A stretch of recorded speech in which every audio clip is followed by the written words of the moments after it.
नौकरी छोड़नी है, बिजनेस स्टार्ट करना है, पर फैमिली बोल रही है जॉब सिक्योरिटी, दोस्त बोल रहे हैं कंपटीशन, दिमाग बोल रहा है एक्सपीरियंस नहीं है, जेब बोल रही है इन्वेस्टमेंट का क्या, और तुम सोच रहे होगे लोग क्या सोचेंगे अगर फेल हो गया तो, और घर वाले बोल रहे होगे शादी करके सेटल हो जाओ। लेकिन डोंट वरी, आज ये सारे डाउट्स क्लियर हो गए। फॉर्च्यून 500 कंपनीज के 67% सीईओज ने पर्सनली एक्सेप्ट किया है कि आज के टाइम में जॉब सिक्योरिटी एक मिथ है। लेकिन ये बात आपको कहीं मेनस्ट्रीम मीडिया में नहीं मिलेगी। क्यों?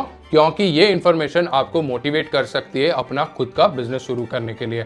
और मैं जानता हूं कि आपके दिमाग में अभी क्या चल रहा है, क्योंकि मैं 6000 प्लस एस्पायरिंग एंटरप्रेन्योर से बात की है।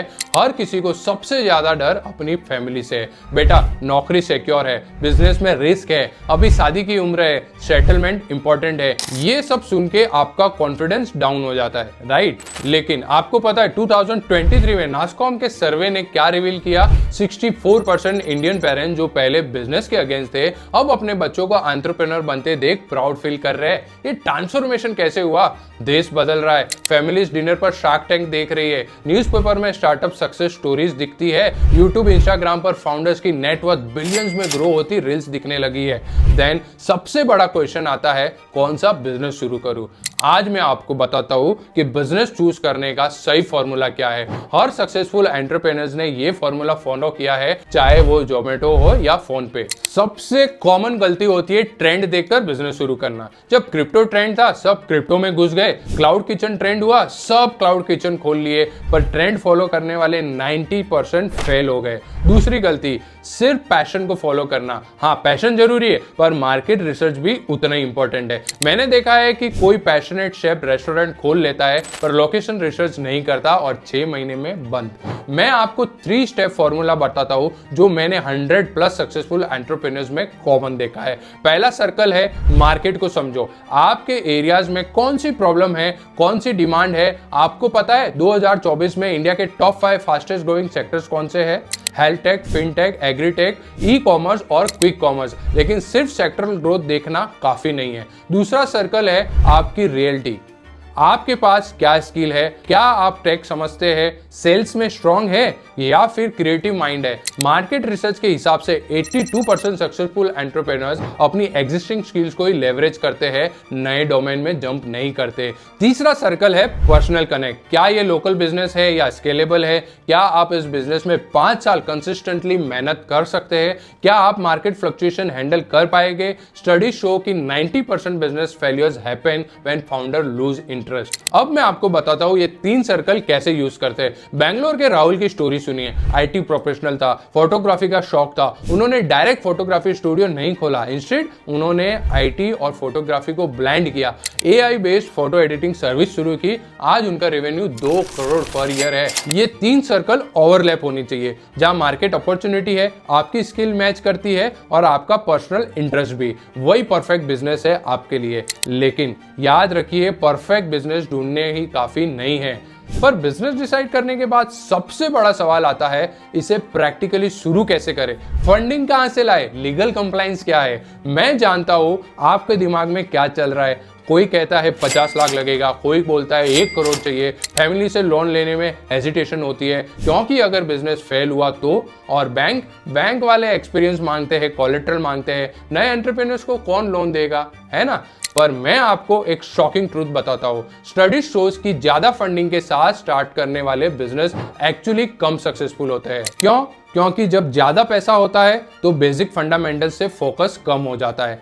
मुंबई के प्रदीप की स्टोरी सुनिए। आईटी जॉब से 5 लाख सेविंग थी, एसआईपी तोड़ी, इंश्योरेंस इनकैश किया, फ्रेंड से पैसे उधार लिए, टोटल 15 लाख कलेक्ट किए, बड़ा ऑफिस लिया, एक्सपेंसिव फर्नीचर, 5 एम्प्लॉइज हायर किए। 8 महीने में सारा पैसा खत्म, बिजनेस बंद। अब पुणे के क्षितिज की स्टोरी सुनिए। 0 सेविंग्स पर उन्होंने स्मार्ट स्ट्रेटेजी यूज की, बूटस्ट्रैप ट्रिनिटी मेथड। पहला रूल, 0 फिक्स कॉस्ट। घर से स्टार्ट करो, फिर धंधा बड़ा होने लगे तो कोवर्किंग स्पेस में शिफ्ट हो जाओ, एम्प्लॉयज की जगह फ्रीलांसर्स के साथ काम करो। Second rule, fast revenue focus.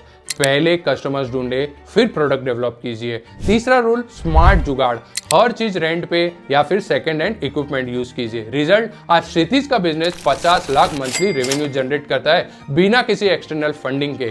ध्यान रहे, फंडिंग सेकेंडरी है, बिजनेस मॉडल प्राइमरी है। आपके पास 3 ऑप्शन है, bootstrap method, minimum investment, maximum जुगाड़, गवर्नमेंट स्कीम्स, प्रोसेस लंबा है पर इंटरेस्ट कम है, रेवेन्यू फर्स्ट मॉडल, पहले कस्टमर्स फिर एक्सपांशन। और इन्वेस्टमेंट की बात आए तो 3 स्टेप याद रखना। पहला स्टेप, जीरो इन्वेस्टमेंट बिजनेस से शुरू करो। Reselling, drop shipping, digital products, freelancing या गुड्स ट्रेडिंग, इनमें इन्वेस्टमेंट की जरूरत नहीं पड़ती। दूसरा स्टेप, प्रूफ ऑफ कॉन्सेप्ट बनाओ, छोटा सा ऑर्डर कंप्लीट करो, कस्टमर टेस्टिमोनियल लो, अब आपके पास ट्रैक रिकॉर्ड है। तीसरा स्टेप, गवर्नमेंट स्कीम का फायदा उठाओ। प्रधानमंत्री मुद्रा लोन 10 लाख तक दे रही है, वो भी बिना कोलेटरल के। स्टार्टअप इंडिया से 1 लाख से 5 लाख तक ग्रांट मिल सकती है। अब आपके दिमाग में एक और क्वेश्चन आता है, आइडिया बहुत यूनिक है मेरा, पर पता नहीं चलेगा कि नहीं। ये हर फाउंडर की सबसे बड़ी टेंशन होती है। मैं बताता हूं कैसे बिना पैसा खर्चा किए पता करेगी आपका आइडिया हिट हो या फ्लॉप। मेरे पास एक मैच्योर पर्सन कंसल्टिंग के लिए आए, बोला सर मैं एक ऐप का आइडिया सोच रहा हूं जो इंस्टाग्राम और लिंक्डइन को मिक्स करेगा। मैंने पूछा मार्केट रिसर्च की? बोला सर आइडिया यूनिक है, मार्केट रिसर्च की क्या जरूरत।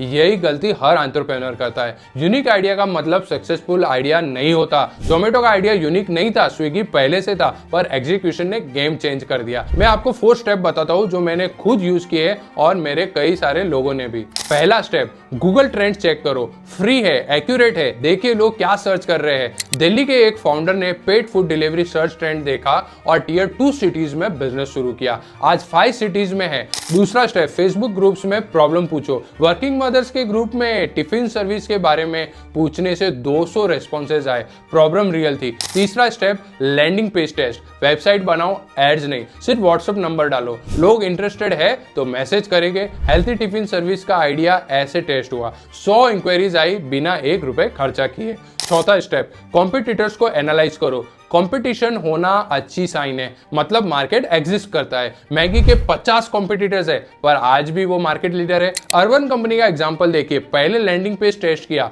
सिर्फ ब्यूटी सर्विसेज के लिए नंबर दिया, 200 कॉल्स आई, फिर एक एरिया में सर्विस स्टार्ट की, आज $1 बिलियन कंपनी है। स्टार्टअप जर्नी शुरू करने से पहले जो मेजर सवाल हर फाउंडर्स के दिमाग में आते हैं, आज मैंने उनके प्रैक्टिकल सॉल्यूशन शेयर किए। फैमिली का रेसिस्टेंस हो, फंडिंग की टेंशन हो या मार्केट वैलिडेशन का डर, हर प्रॉब्लम का सॉल्यूशन पॉसिबल है।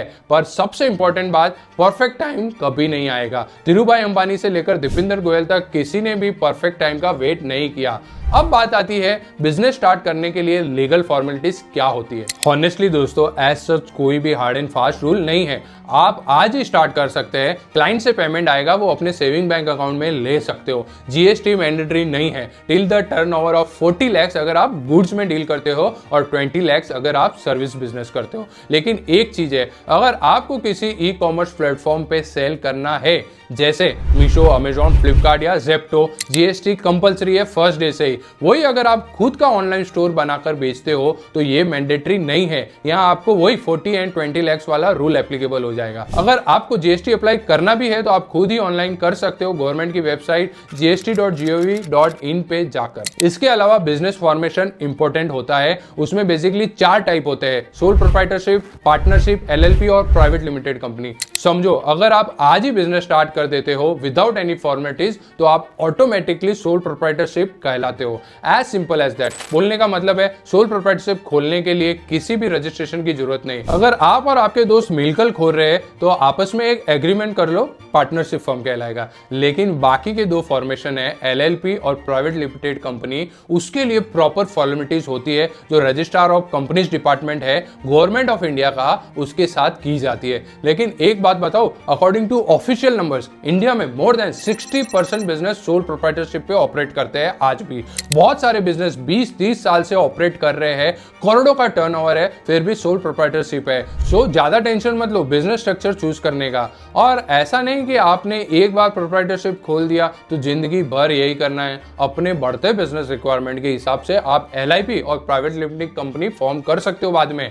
आज इंडिया दुनिया का 3rd लार्जेस्ट स्टार्टअप इकोसिस्टम है, गवर्नमेंट सपोर्ट है, फंडिंग अवेलेबल है और मार्केट बढ़ रहा है। इससे बेटर टाइम क्या होगा। बस याद रखिए, फैमिली को प्रूव करने के लिए साइड हसल स्टार्ट करो, फंडिंग के लिए जीरो इन्वेस्टमेंट मॉडल यूज करो, बिजनेस चूज करने के लिए 3 स्टेप फॉर्मूला फॉलो करो और मार्केट वैलिडेशन के लिए फ्री टूल्स का यूज करो। क्योंकि जिंदगी में 2 ही रिग्रेट होते हैं, या तो कुछ किया या फिर कुछ करने का मौका मिस कर दिया। आप कौन सा रिग्रेट चूज करोगे? मैंने आपको रोड मैप दे दिया है, अब एक्शन लेना आपके हाथ में है। कमेंट में जरूर बताना कि आप कब से अपना स्टार्टअप जर्नी शुरू कर रहे हैं। और हाँ, ऐसे ही गेम चेंजिंग बिजनेस इनसाइट्स के लिए चैनल को सब्सक्राइब करना ना भूलना। मैं हूं प्रकाश सोलंकी और मिलते हैं अगले वीडियो में। तब तक के लिए कीप हसलिंग।